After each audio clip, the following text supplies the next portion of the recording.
So let's go through beyond this. After you've estimated your analysis, you now try to identify the fitted values and the residuals. And ladies and gentlemen, let me tell you why you have to do this. Okay, let me just write something here. This is important if you want a very good regression. Remember, the whole regression is like, okay, let me just use some better information. The whole regression is like y equal to, I'm doing a very simple regression here. Okay, beta naught plus beta 1 x plus the error term. Okay, this is a simple regression. A simple regression. Now the simple regression that we have been able to estimate the regression. This is the estimation. Okay, and let me just go back and show you. Because now we know the values. Once you've gotten the values of the betas, we say we've estimated the regression, okay, of the relationship between y and n. Now, because we are doing quantity, let me make it practical. So we have the quantity demanded, okay, quantity demanded, which is a function of the beta naught plus the beta 1 plus price plus the error term. Okay, this is what we know. Okay, this is a practical one that we are dealing with. Now, if you look at this, we know the values of the beta 0 and beta 1. Okay, how do I know we know? Because we have the answers in the regression. So when you go down here in the regression, you can see that the value of the p was negative 4.26. And then the beta naught, which is the intercept at the top of the p, is 390.38. I'm rounding it to 2 decimal places.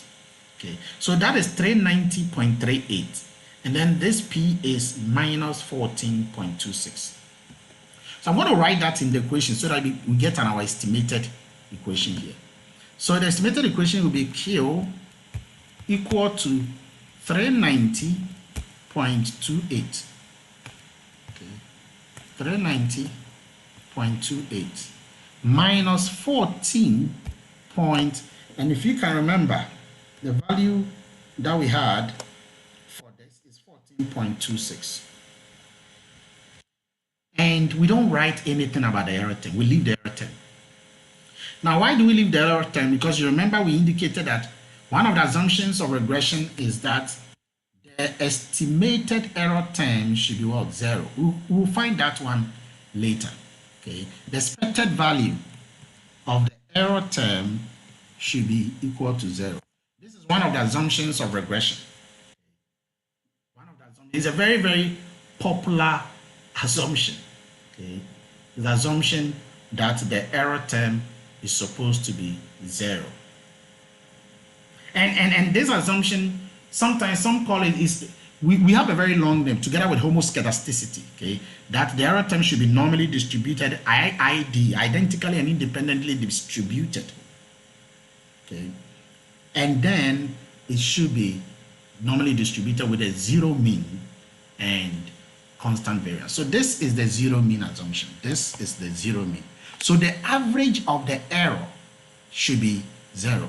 When you add the positive errors, the negative errors, it should be 0. And we are going to demonstrate this pretty soon. Now watch something.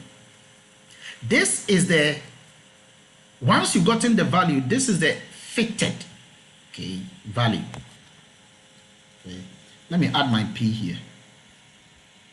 Okay. That's the fitted value, and this ui here, we call it the residuals, the errors, the residuals.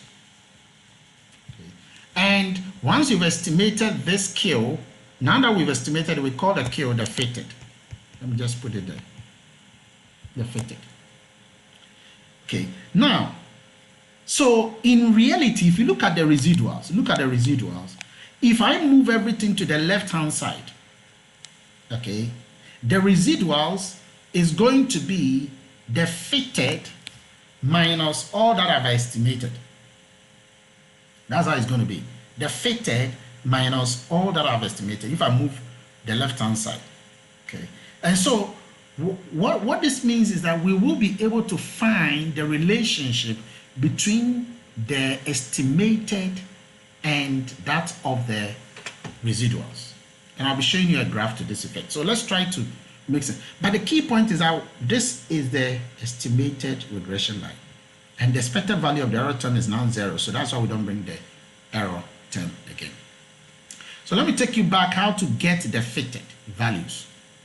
The fitted value. Remember, there is an actual values for this. There is an actual Q value. And then everything that I have here is the fitted or the estimated value, the predicted value. Okay. So now you have an actual value which is Q. Okay, watch it carefully. That one that you see there, okay, this Q. Okay. We have an actual value which is that Q, okay, minus the fitted value which is a Q cap, which is this right hand side information that I have here. Okay. And all of that should be giving us, oops, okay, all of this should be giving us what? The U cap, the residual, the fitted, the estimated residual. Okay. And if you look at it, the down one here, watch it. Okay, you have the, if you take this as equation 1, okay, if you take it as equation 1, and you take the one down here as equation 2, and you do equation 1 minus equation 2, that's what I have down here. Equation 1 minus equation 2. It will be everything here minus everything there. And the answer, the only thing that will not be minus is the error term, because the error term is 0 here, so it will be UI minus 0. And you'll be left to the UI. And that's what I have down here. So in principle, the residual is equal to the actual minus the fitted. The actual minus the fitted. So let's try to do that in R. Okay, let's try to do that. That's what we're going to. So we are going to create a command called fitted gen simple to give us all the values of the fitted. Okay. Now to do that, let's go to the R. So we go to this command here. Okay. So you look here at command number 83. I'm going to just do that. The highlighted command. That's a predicted value. That's a y hat, the estimated, the fitted. So I do that command and I run it, and it's going to give me the values for each of the observations. Now you know that observations were 40. And so for observation 1, if you can remember, if I take you back to the Excel, okay, if I take you back to the Excel, look at the quantity. Okay. This is Excel. The observation 1 here, the value was 160. Observation 2, the value was 200. Okay, just keep these two in mind. The value was 160. Observation 2, the value was 200. So let's go back to the R. The fitted, which is the actual fitted value, is not supposed to be 160 that we saw. It's supposed to be what? 162. Look at it, I've highlighted there, 162. And if you can remember, the observation 2 was 200. Okay, but its fitted value is what? Watch it. Its fitted value is 204. Okay. Let me just highlight that for you. That's a 204.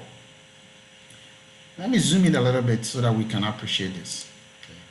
So the observation 1 was 160. That was the actual value. But here, the fitted value is 162.16. Observation 2 was 200. The actual fitted value or the predicted value is 204. So you can see that in each one of them, there's a gap. There's a gap between what? The fitted and the actual. The actual that is in the Excel and the fitted. Of course, I can show the actual here. Okay. But the actual and then the fitted. So in each one of them, there's an error. There's an error. There's an error. There's an error. There's an error. There's an error. And you can fish out that error. Let's get that. Let's get that. So let's get the residual. The error is known as the residual, the unexplained part of the dependent variable. How do you get the residual? Just do residuals, okay, into bracket the name of the regression, gen simple, and that's it. Look at it. Look at the gap. So the 162.16 minus the 160, this is the residual. You see that? And you can see that some of the residuals are positive, some are negative, some are positive, some are negative, some are positive, some are negative, some are positive. So you can see that the positive, negative, positive. Now let's find the mean. Let's find the mean. Can't you find the mean of the residuals? According to the regression assumption, the average of these residuals should be what? 0. And I can guarantee you the average, when you go and check it, you will know whether or not it's 0, okay? Because if it is 0, then it means you satisfy that assumption. Okay. Now, how do you find the average of the residuals to be 0? Let me just zoom this out a little.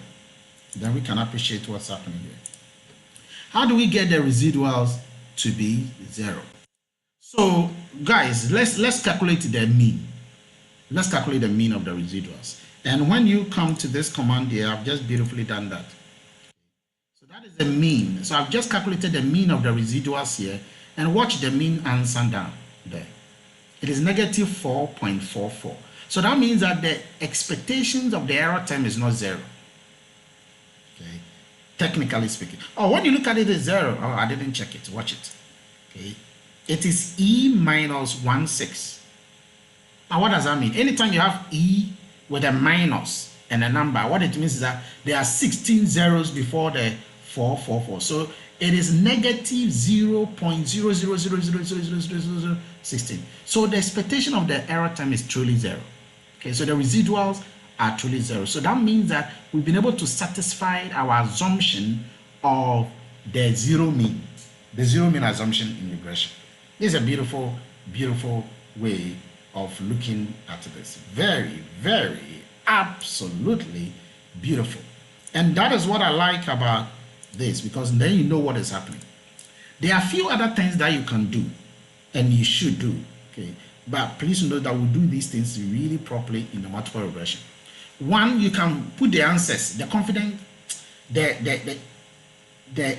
interval, okay?